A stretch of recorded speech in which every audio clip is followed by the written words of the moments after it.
When did Dickson Hughes first enter your life? Oh, I think it was 1958. And it was in an industrial that we were doing, a car industrial, which is not, it has loads of dancers and singers in it and pianists. And the star is not the people on the stage, the star is the car. It's like a regular Broadway show. It's just not Broadway. It's a car. And they all gather up and do these big industrial numbers, and then they send it all over the country, and everybody's so pleased to be in them if they're not working, because it means they're seeing other people from the theater that they've worked with before, and they can say hello to everybody and hope to get into the show, and then move on from there and hope next year they're back in a Broadway show or something. And he said, well, right now I'm playing at the upstairs, at the downstairs, Julius Monk's upstairs at the downstairs. So, of course, I went to see it because I was so enthralled when I heard him play. I started listening to him expound on things in 5-minute breaks, and I wanted to see his work, and he was just a fabulous pianist. After that, I asked if he would play some things for me for auditions, and he said he would. There's something about Dickson that made me feel like he could be born playing the piano instead of doing this all in one lifetime, because there were so many things that he did in his playing that left the singer with nuances that they could try. And he always gave the singer some space. Everything socially with Dickson turns into music.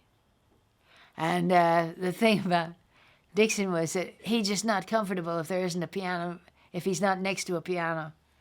And I remember seeing him in a room at a party, and he looked very uncomfortable. There wasn't any piano in there. And then later on, I saw him in another, and I saw him do this. There was a piano in the room, and somebody else was playing, and he just would look around, and then he'd walk a little closer to the piano. And when the pianist got up to go over to the bar or something to get something to drink, he would just sit down and start playing. It was all the difference in the world. It was so relaxed. You could hear the audience change.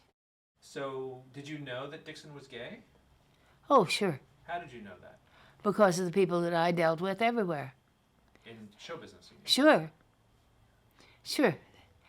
Show business was a whole different... That's one place where you could...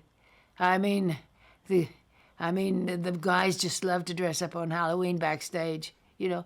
It was just a known fact that was the way things were in the theater, and everybody just accepted that. I had been performing in a club in San Francisco, working with a piano player, and it was different than the folk music I usually did with just myself and the guitar. And I had worked on songs from the Great American Songbook and with an accompanist. And when I got back to Los Angeles, I wanted to record some of those, but I did not want a hotshot young piano player that could play those songs from World War II and before. I wanted somebody that lived through the era. So when I got back to LA, I mentioned it to friends, and I kind of was waiting. One morning at 10:30, we went when Marianne Williamson was doing 3 lectures a week, Saturday mornings, Sunday evenings, and Tuesday evenings at the Harmony Gold. This was Saturday morning at 10:30. We walked into St. Thomas the Apostle Church up on Hollywood Boulevard, and sitting at the piano playing this gorgeous music was Dickson Hughes. At that time, that would have been 1990. You know, he looked like Cary Grant when Cary Grant got mature, and he had the glasses on, and he was playing this beautiful, just instrumental music. And I saw him, I saw his age, and I went to my friend, Greg. I said, that's the guy I want to use. Well, it was funny. She did her lecture, he quit playing, and he was out of there. And I went, where did he go? Who is he? Well, everybody knew him because he had been involved with Marianne Williamson. They got me his phone number. I called him, and he was wonderful from that first minute, getting together for rehearsals at his house. And that's the first time I saw him. Dickson was a musical director. He was the conductor for Sacramento Civic Light Opera for, I believe, 5 years. He had been conductor for a lot of different shows and orchestras. He played in cabarets. He'd done a little bit of everything. He was also a very good actor as well. So he had he was co-starring in a show called Tamara that played in Los Angeles, I believe in the 90s, early 90s or late 80s. He was in that for 2 or 3 years as well. We had actually met in the 60s when our mutual friend Margaret Whiting had introduced me to him as an accompanist. He was a wonderful accompanist. He was a wonderful pianist and arranger and vocal coach, and he would take big tours out with shows like Hello Dolly and Mame with great stars that would do that. He had quite a career. And then I used to go visit him when he was living over here in Palm Springs too. He was living in assisted living towards the end of his life there. So I'd go over to see him, and he was still smoking. But he lived to be 82. And I know that Betty Hutton was in the same facility. And the two of them actually became great friends and would have lunch every day and talk about, you know, the golden days of Hollywood and all of that. When we went to a book signing once, Marianne Williamson wrote something beautiful in his book. She said to one of the true kings, I said, Marianne, you know, Dickson passed away. And she said, oh, she was, she said, Richard, did he have a good death? Did he have a good death? And I said, Marianne, I wasn't there, but I'm sure he did. Because he was like, if you ever meet a person that you think is ready, even when he wasn't sick, he was ready. He was just ready for whatever came. His caretaker delivered his ashes to me at my home. One of the things that Dickson wanted in his will or last testament was he wanted his ashes to be scattered off the coast of Catalina Island, where as a boy he used to frolic on the sand and, you know, and yeah, please, okay, fine. I love Catalina. I go out quite often. But it's a trek from here. You have to drive to Long Beach. You have to park your car in the lot. You got to get on the ferry. You got to go over to the island. It takes a little doing. There I was. I took Dickson's ashes to Catalina, right? And I was walking around Catalina trying to figure out how the heck I'm going to scatter these ashes in the ocean. Well, it's not as easy as you think, because the precipices and the things are, you know, they're not really conducive to tossing ashes over the side of anything, and you can't do it off the side of the ferry boat because everybody's looking at you. And I spent 2 days combing that island for a place to toss Dickson's ashes into the sea, which were his last wishes, of course, and I couldn't do it. And all of a sudden, I found myself putting his ashes back in my suitcase and carrying him all the way back to Palm Springs.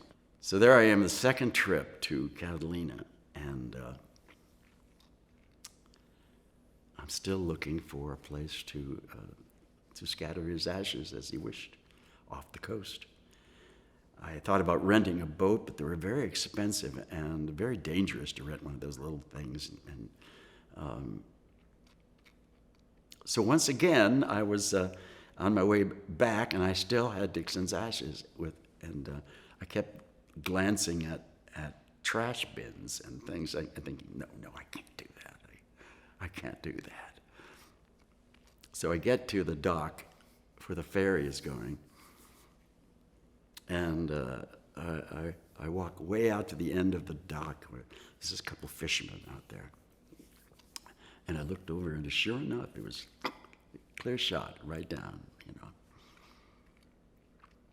And I had his ashes in a box in its duffel bag, and all of a sudden, the two fishermen got up and left, and I was by myself.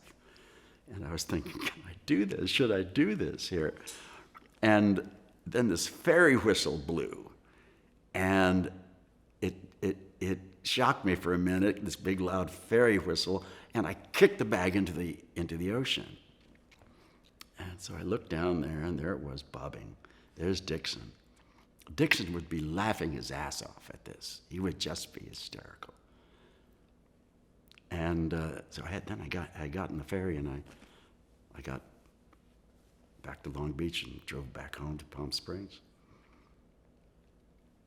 And I wasn't home very long when I got an email from Dickson's brother up in the Northwest, where he lived, saying, "We just got a call from the police at Catalina Island.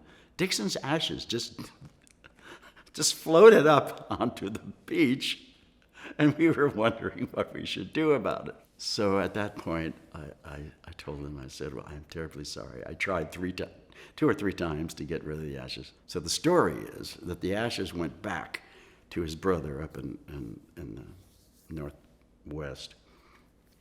He somehow got the ashes into the sea, which hopefully eventually floated down and past Catalina Island. So, but all through it, I can just hear Dickson laughing and